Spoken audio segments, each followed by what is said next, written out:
Hello, Madhuji. Good evening. Hello, Lakshmi. Good evening. Good Yes, evening. yes. We will start in a couple of minutes. Yeah, sure. Yeah.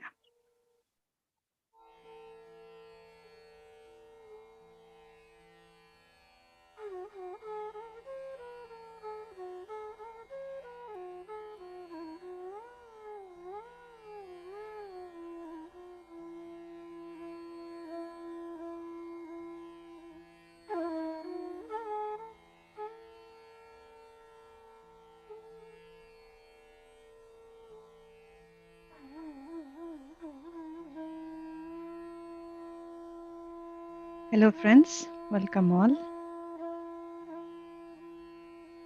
Let us all take a comfortable posture by crossing our hands, fingers into fingers, by crossing our legs, by gently closing our eyes,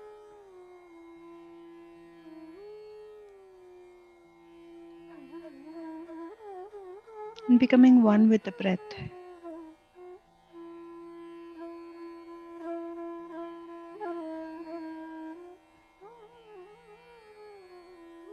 Let us all disconnect from the external world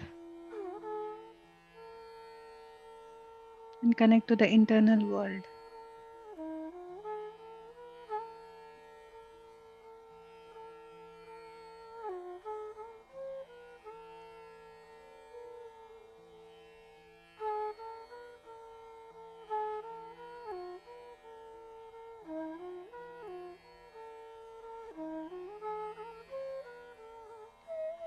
When we connect to the internal world,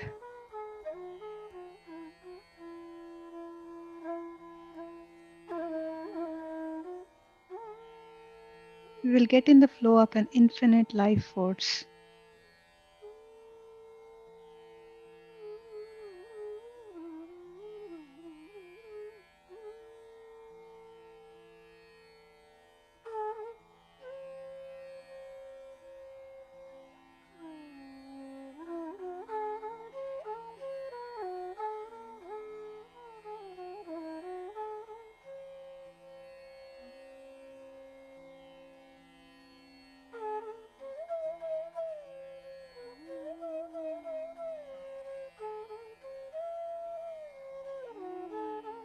Infinite life force is always there within you. Only when you close your eyes, your physical eye, when you close your mind's eye, then you connect to that flow.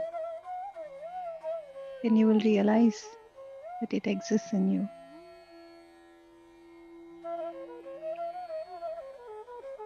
With that infinite life force, you come to an understanding that you create your own reality. You are the master of your own life.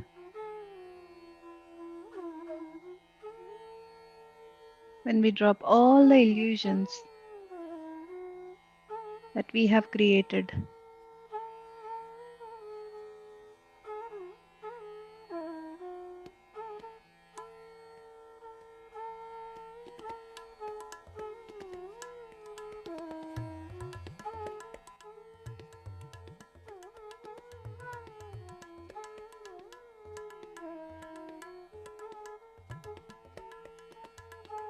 drop all the illusions.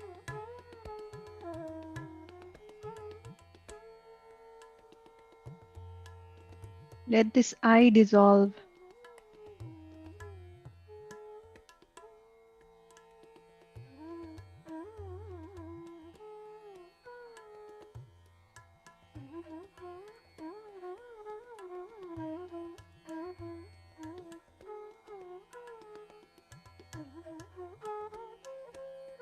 And let us experience I am that. I am everything.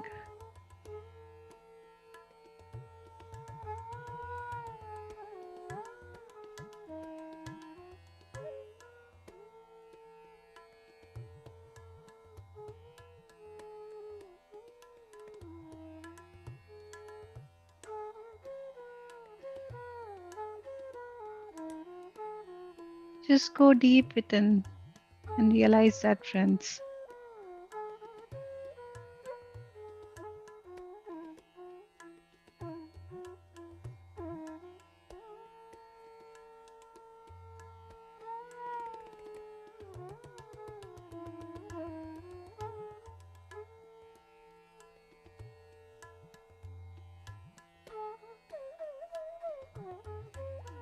This is the time for you.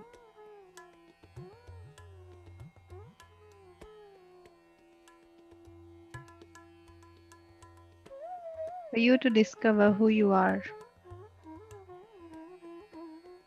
each day. The progress.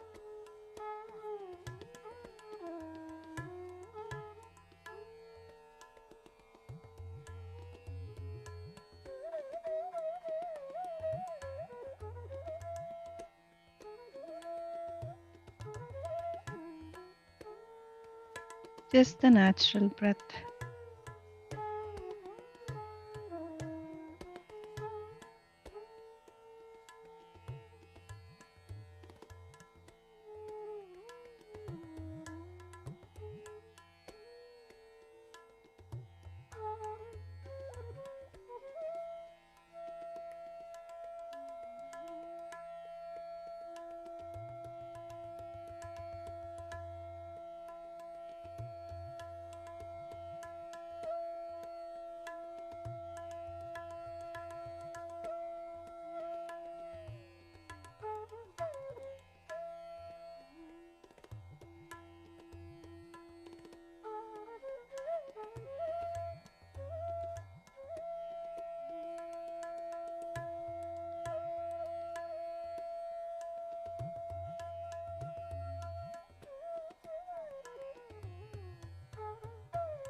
Last 2 minutes.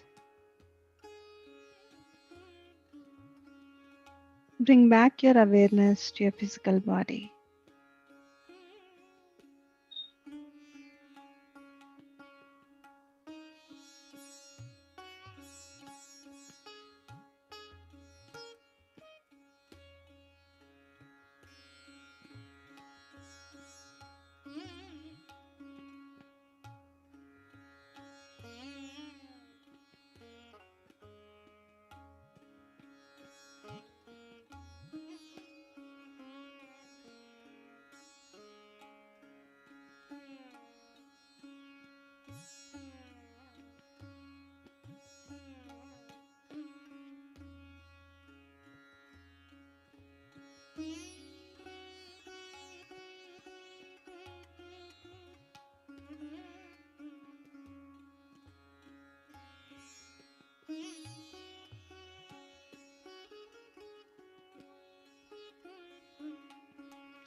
Last 1 minute, friends.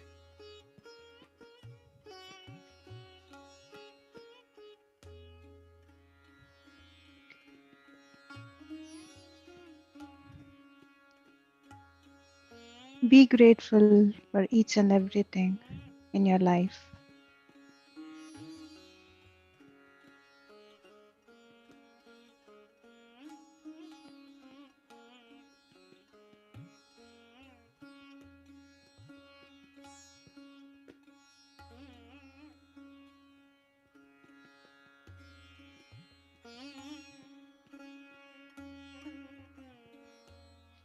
Let us be compassionate towards ourselves, towards every person, towards every animal, bird, fish.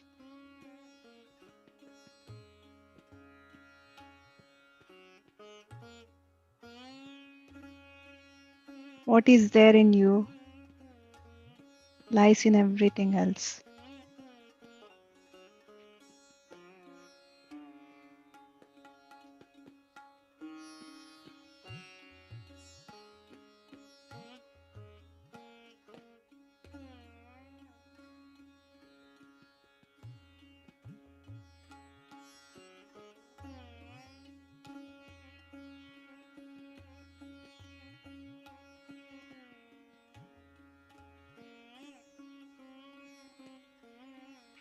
Last 5 seconds, friends. 5, 4, 3, 2, 1, 0. Now slowly place your both hands over your eyes for a few seconds.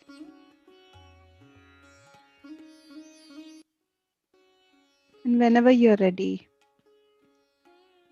you may open your eyes and take off your hands.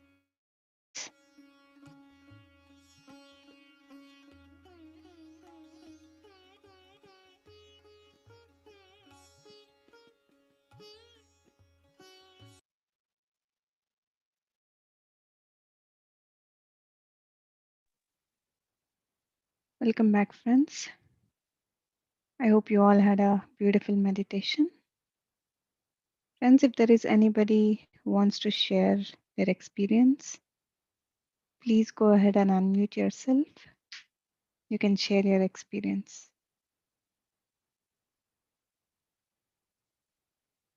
Or if you have any question before we get into the next part, you can go ahead.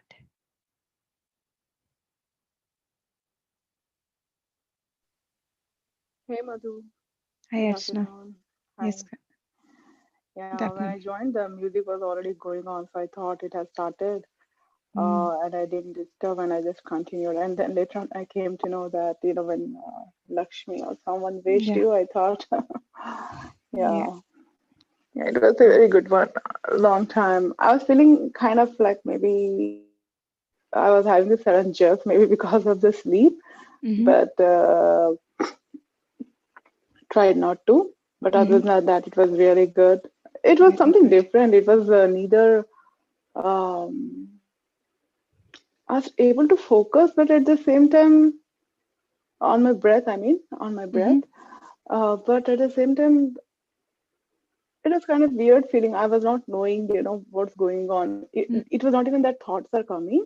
Mm-hmm. Thoughts were also like minus. Usually, what happens these days is like it's taking me a lot of time to just remove my thoughts and come focus on my breath. But today it was like very easy. I think I did because of maybe because of yoga stretching, which I did just prior Mm-hmm. to the class. Mm-hmm. But it was something different. It was neither like I was totally absent-minded, but there was no, I couldn't remember thinking of anything. Mm-hmm. Yeah, it Wow, was so different actually, very that's different in great. fact. Yeah, very different. No, I really don't know whether I was not usually. I have to struggle to keep focus on my breath. Mm-hmm. To remove my thoughts from the, to remove my attention, focus from the thoughts to breath. Mm. But nothing of that sort today. But still, it was different. Very It good. pushed That's me. an achievement, right? Yeah, So if it you are was in very that, different. if you're able to focus on your breath and you go to that thoughtless state, that's a Thoughtless great state, thing. but still you're not able to see that you're breathing or nothing. It was just Uh, some kind of this is what happens, Archana. Like once we start, the breath is just a bridge which connects from uh, the outside world to the inside world. So what happens is once you cross that bridge, you don't need to again go back to that bridge. Like what happens okay. is now when we are breathing, our breath is very deep. Slowly, slowly, when the thought goes down, our breath becomes shorter and shorter and shorter, and just it stays just in the nose. Sometimes you just don't feel your breath. Breath also, So, right. but when it is happening, don't force yourself to bring back and come back to your breath. Just Oh, okay. be there in that state until you realize that some external disturbances is bothering you or your body is troubling you. But if nothing is happening, just stay there as much as possible. That's the state which everyone has to attain, that where Okay. we don't experience anything, just in nothingness, zero state. Yes. But I'm aware that I am sitting, like maybe once in a while, wiggling my toes because of the numbness. Sometimes it happens, right? Other Mhm, than that, nothing. Like, because these days I'm trying other, you remember I mentioned there too much of physical restlessness. I mhm, keep moving a lot. mhm, So basically, these days I'm trying to just keep I mean, usually it is the same way, but I'm not trying to take support of like the mhm, backrest or my, bed mhm, or anything. So I'm just keeping a double layer of what you call bed sheet, and on that a small pillow. So mhm, that kind of, it kind of give me extra support mhm, uh, on my back or like on not back, sorry, the hips to raise mhm, up so mhm. that my knees are comfortably touching the ground. Right. Mm, So that's like I'm finding it very comfortable position. mhm. But somewhere around after maybe 45 minutes or something, I have to just, kind of wiggle my toes or Stretch. something. Yeah, Yeah. stretch and, just maybe, put this ankle over the other ankle, No something like problem. that. No Yeah, problem. If yeah, you're I'm doing just that doing that. also, yes. If you're doing that also, don't feel bad Uh-huh, that oh you're disturbing uh-huh. your meditation. No, it's just because that we're not used to sit for the longer times like that. So sometimes Exactly, yeah. our body, like it aches. So at that time you have to respect your body, and then Yeah, you should shift your posture just without opening your eyes, because yeah, that's I the try not moment to. you open your eyes, you lose 80% of the energy, right? What you see is what you think. So to go back to that state which you were in before, it takes a lot of time. So Lot that's of why, time. like just close your eyes and you can shift your posture, adjust your posture. Mhm. And one last small thing, like today during the inner journey, like when I clasp my hand, like during the meditation when you do that, right? For Mm-hmm, some reason, I was forced to open my, I was not feeling comfortable to clasp my hand. mm-hmm, I tried and tried. I was trying to loosen the grip or bring the clasp till the finger, like the top of the finger level, so that I mm-hmm, really don't open my, the complete, just take a.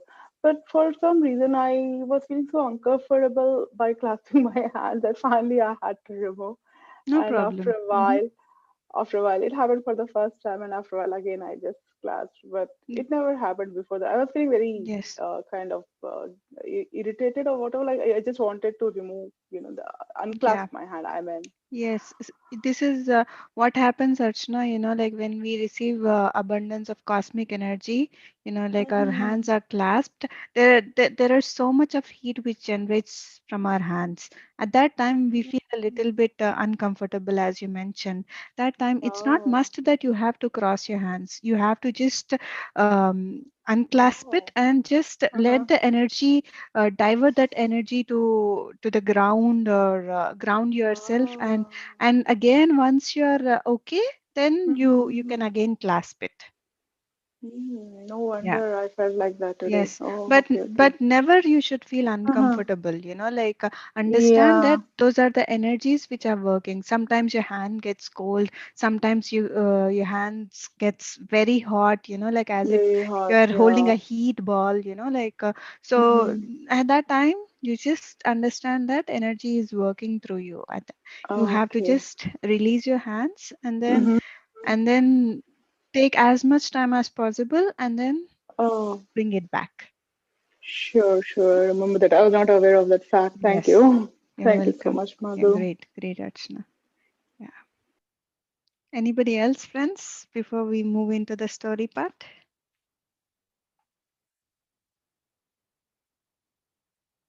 All right. So, yesterday we have finished the 13th chapter. Today we are in the 14th chapter. I want you all once again to close your eyes.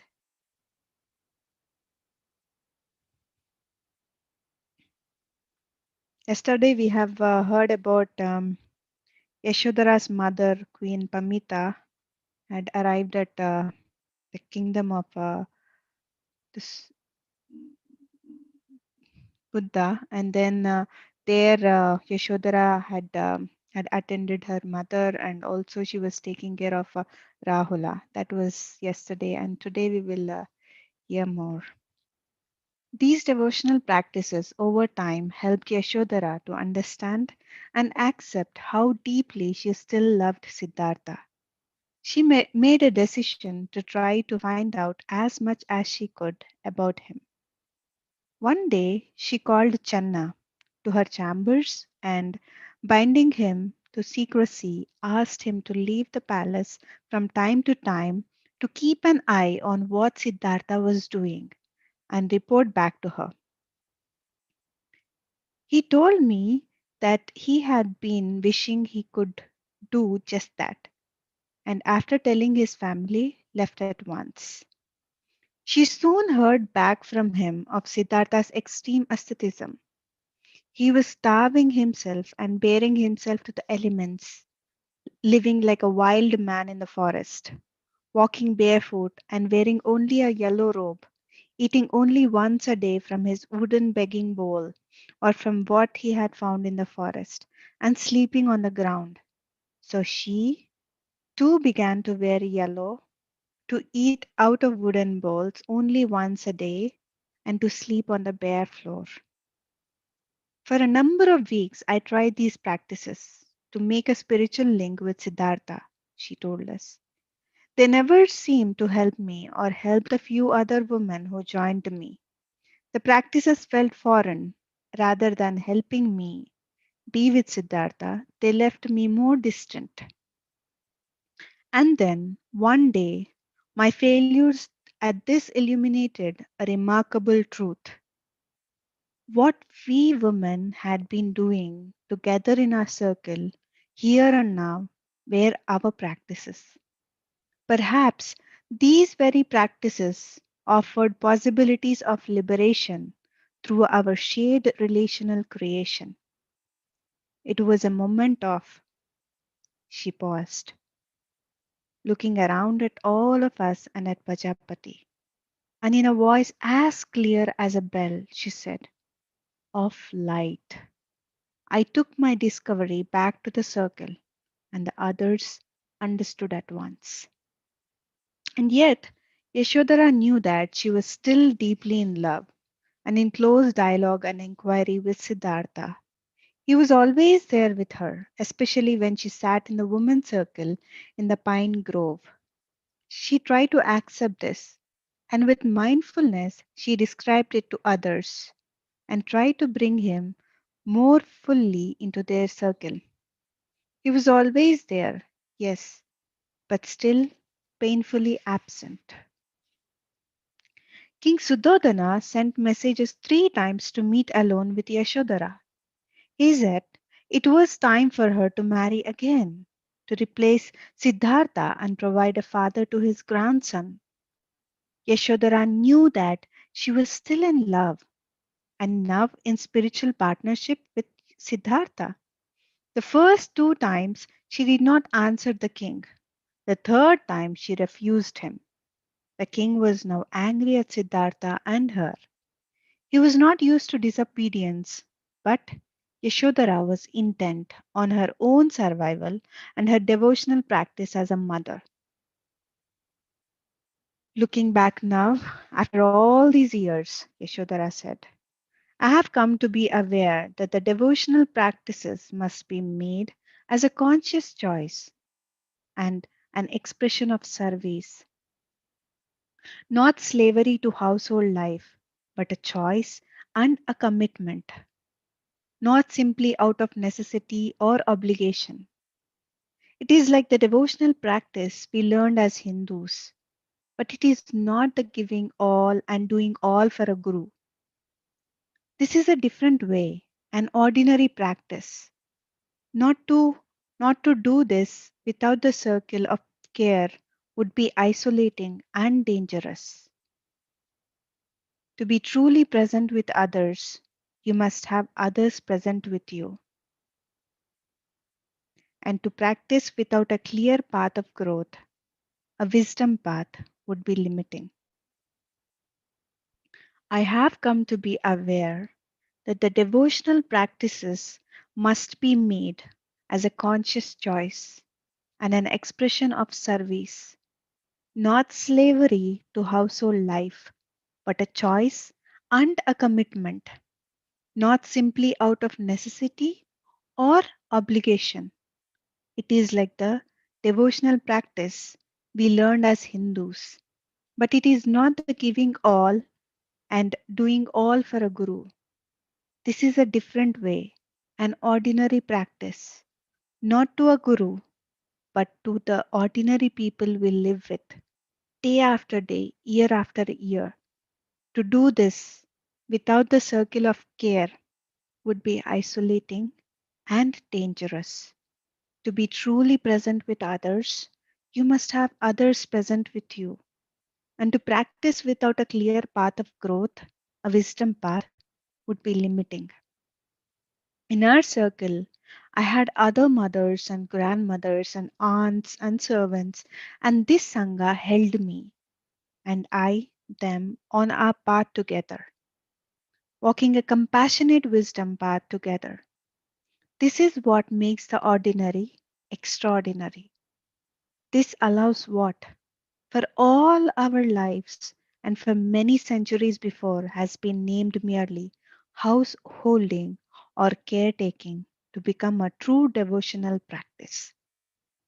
I found this first with my son and my mother, holding birth and death so close to me at that time, and now holding it not only with this great queen lying here by my side, but also with you, Dharma sisters.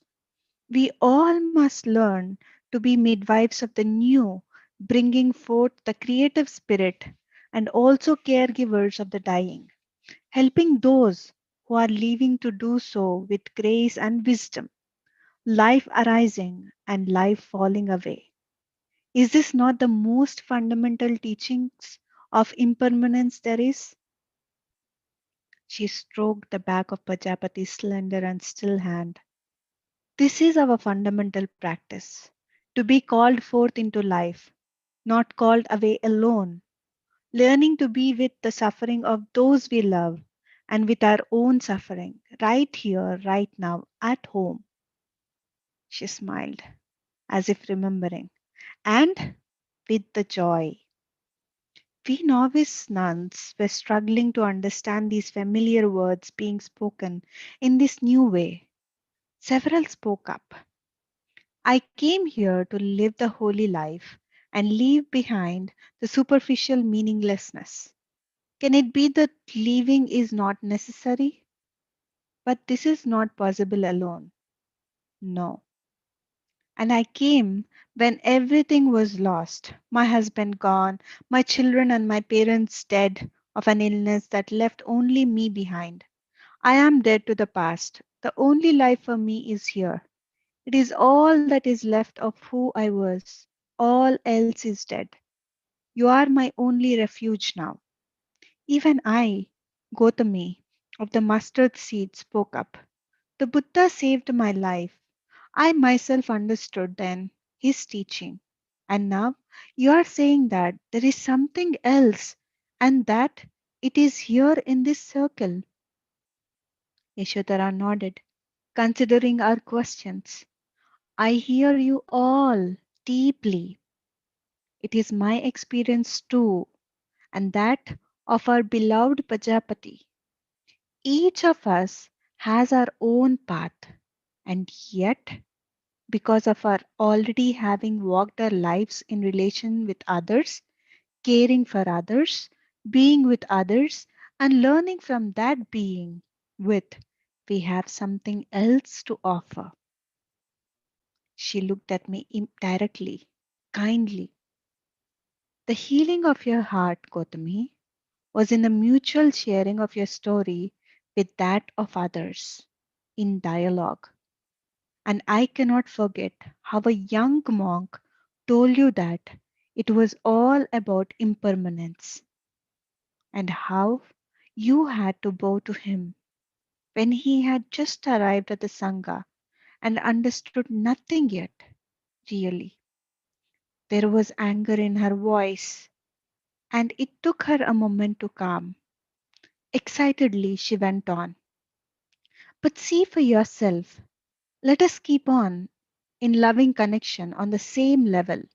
Let us each help each other find our true way. Yes, I answered. Let us continue. I looked from one to the other of the three nuns. Let us listen together and then speak what we each other hear in Yashodhara's story. Rahula was now a slight and agile child of 5 years. His hair was a silky black with, in the light, a russet shine. He had dark eyes and a magical laugh. At times he was withdrawn, caught up in his own thoughts and feelings, dreamy. Yashodhara was becoming more respected and honored in the palace community, a leader in the circle of women who continued their practice of sitting together. Since Siddhartha had left, sickness, sorrow, aging, and death had come openly to the palace. The king was more silent and would allow no mention of Siddhartha in his presence, no longer trying to protect his household from the natural suffering of life. He became more and more intent on his grandson, Rahula. He was reconciled with Yashodhara and relied on her calming presence. He stopped speaking of her remarrying. Yashodhara and Pajapati were becoming known as healers in the palace community, comforting those who came to them in need, regardless of caste or class. I was often called on by those in distress, Yashodhara said, with every kind of suffering. Over time, Pajapati and I found that our practice, growing out of our circle experience, could work with even just two people, as long as the principles were still followed, sitting on the ground, eye to eye, on the same level with the person in the grove of the ancient shade trees, touching the earth, open to the world of the animals and the birds and the plants and the minerals, being present and attuned to each other.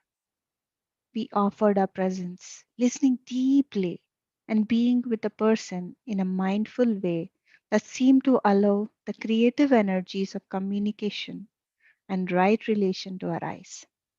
We inquired together, into the nature of the suffering we each and all knew, how it arises, how it can be held in compassion and awareness, and how we could find the way through together.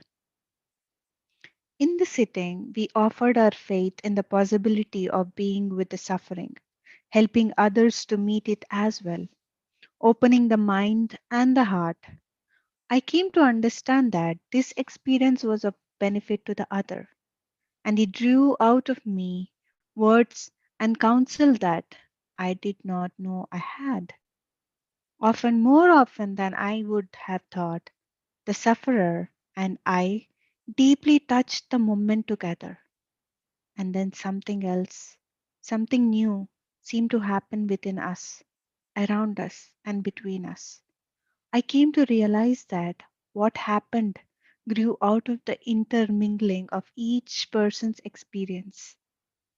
Pajapati and I called this our sitting with practice. This was the part of my life that I came to see had rooted and budded, if not yet flowered, in the soil of my suffering and become my greatest gift to others.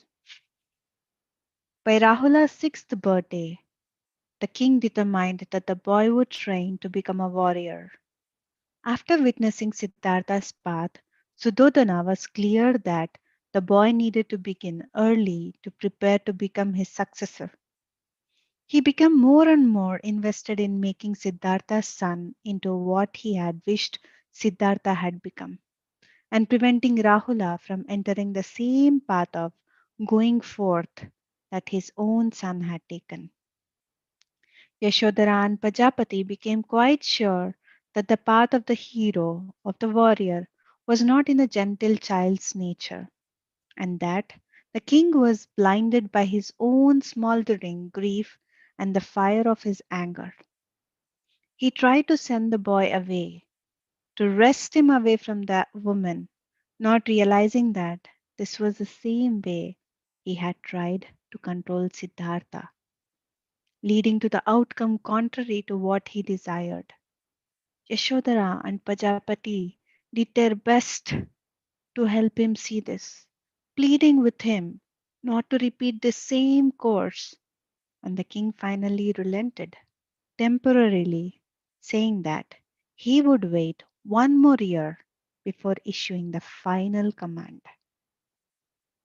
Rahula was confused by this. When he came to Yashodhara in distress, she would listen carefully and reassure him that his father would return someday to guide him to the right path. Somehow, against all signs, she hoped and believed that he would return, though doubt and confusion still visited her heart. She had ceased trying to stay connected with Siddhartha to the austerity practices that mimicked his, not eating after midday, sleeping on the raw earth, wearing yellow robes. Although she was comfortable in the palace, none of the former pleasures of her life, nor the aesthetics she had tried, provided lasting peace. She began to feel restless and ready to step again into the unknown, ready for something new to happen, for some moment of clarity and transition in her life, for something else. For some, for quite some time, she had had no news of Siddhartha. He had disappeared far away into the mountains and deserts, and perhaps even cities. Channa had been able to find him or even to get news of him from anyone, so she waited. But then one day, finally, Yashodhara said, Channa brought news of a Buddha's awakening, and the Buddha was Siddhartha. She blinked her eyes, telling us this. Imagine my surprise. Pajapati and I were shocked, overwhelmed. For some reason, despite this profound event, when we looked at each other, we both burst out laughing. Imagine, after all, he was her son, my husband, Rahula's father. She laughed at the memory. We joined her and we all laughed hard together. The moment, recalled from so long ago now, came so alive. Prajapati stirred at the sound but didn't awaken. Chinna told me that it took place in Bodh Gaya, near the holy city of Benares. He had sat in meditation under a Bodhi tree for 39 days and was transformed into the Buddha, the awakened one. Shortly thereafter, he gave his first Dharma talk to a small gathering of holy men, where he spoke of what he called the Four Noble Truths and the Eightfolded Path, which offered any true seeker a path to the end of suffering. Since then, he had been traveling about teaching this path. His teachings were attracting great attention. Hundreds were following him as he walked the Ganges plain, giving Dharma talks to large gatherings from all walks of life, including the caste of untouchables. Untouchables? At first, I was surprised, but then I understood how in tune this was with the young man I knew him to be, in tune with his true nature. In fact, yes, his Buddha nature. I was very pleased. The news awakened deep happiness within Yashodhara, happiness for Siddhartha. She was curious and hopeful to learn more, but now, having attained his goal, would he come home? She wondered if his teachings echoed her own dawning understanding of suffering and the end of suffering. There was a sense of knowing that his journey must in some way parallel hers. With these new thoughts, the searing loss, betrayal, anger, and hurt rose up again. Their relationship was still painful and still profoundly confusing. Who was he now? What was their marriage now? Now that his inquiry was complete, would he return? And always, like the bite of a snake, how could he ever come home again? Expect to be welcomed back after what he set in motion when he left? But then Yashodhara realized that for her own inquiry, she had to go deeper into the truth of what was happening in this widening crisis between grandfather, grandson, and absent father. In the crucible of the relationship between herself, her son, and the king, and with an awareness of Siddhartha strongly in her heart, and sensing that he was somehow coming closer, she began to prepare the soil for Siddhartha's return.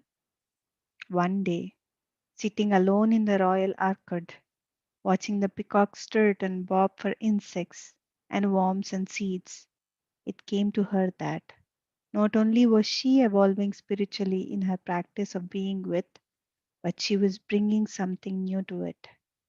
To struggle against her son, becoming a warrior king, meant that she might be embracing the spiritual life for him. Something new was called for in her spiritual practice, the power to rest. So that's all for today, friends. And we will hear more story tomorrow. Anybody have anything to share, friends? I know the language is a bit different when compared to the first book. Yeah, I hope you all have understood. Hi, Madhu. Hi, So I Swapna. felt we can go on for a little bit longer, I wish. Oh yeah. Because as you said, this one is different. Like Untold Story of Sita was more like we were able to see all the images and all. Yes, With this yes. book, yes, it is very clear, but it is taking time for us to connect. At least Right. for me, sorry. No, I can't say Right, us, right. but for me, Because yeah. this is going back and coming to the now. It is that Swapna, like in this book, it is Kisa Gautami who is speaking all these things, Yeah. and Yashodhara taking everybody into the past, and so it's a bit confusing, like to go back and to come to the now. Yeah. No, I think maybe with time, like we will get a hang of it. like some other books. Thousand Seeds of Joy was one such a book. It was not a story, but for me initially it was very difficult to connect. But as we kept reading, the earlier bits, made sense. Yeah. So maybe like that, maybe we might connect well then. Yeah. Mm. But yes, thanks for reading this, Madhu. Yeah. Thank you, Sapna. Yeah, I think we will I missed finish in. yesterday's session. Mhm. I have to go back on YouTube and finish it. Okay. I also feel that we don't know the characters very well, as like how we knew in Ramayana. So that Yeah. also could be another reason which we are not able to really, S- connect, at just a Right. single go, Actually, there. Archana, the Buddha serial that used to Mm-hmm. come, Yes. uh, Yeah, Mm. it was yeah, very yeah. clear. I mean, when she said Prajapati and all that, right? Mm-hmm. Mhm. I could see those faces. I mean, I did not watch the entire thing, Mhm. but Oh, I'm okay. familiar with the characters, and also in some Yes. of the stories too, they Yes. covered Buddha's story. So Yeah. I felt it's more like, as you Oh, said, I've not Ramayana is watched more like that. I Mm-mm. have not watched that. So Yeah. probably that would be another reason for me to feel a little Yes. bit more, distant Mhm. kind yeah. So in and spite of have to put more watching mind. that, in spite of watching couple of episodes too, Mm-hmm. definitely this is taking time because Ramayana since childhood we were told as Right. stories. Exactly, Mm. So exactly. this one was more like morals. This one was more like, Mm. it was told Buddha stories were all like morals and all that. Wherein Right. Ramayana was like, even for little kids, we used to say like, that Rakshasa came and all that, right? So maybe that's the reason Yeah, yeah, maybe, yeah. we could connect to that very well. Yeah. But Exactly, yeah, I mean, exactly. definitely, as I said, like maybe with time, we'll slowly Yeah, we will connect back to it. understand. Yeah. I think there is only few chapters left, I think. Yeah. Great. Ah. Probably, Madhu, I think Yes. did you by chance, did you post that link or I'm not sure, not link, sorry, the PDF of this book?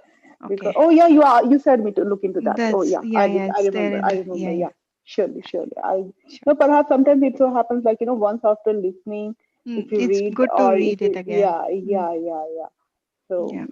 I'll Absolutely. do that. Actually, Untold Story Hmm. of Sita too, I could connect Mm-hmm. because I already read the book.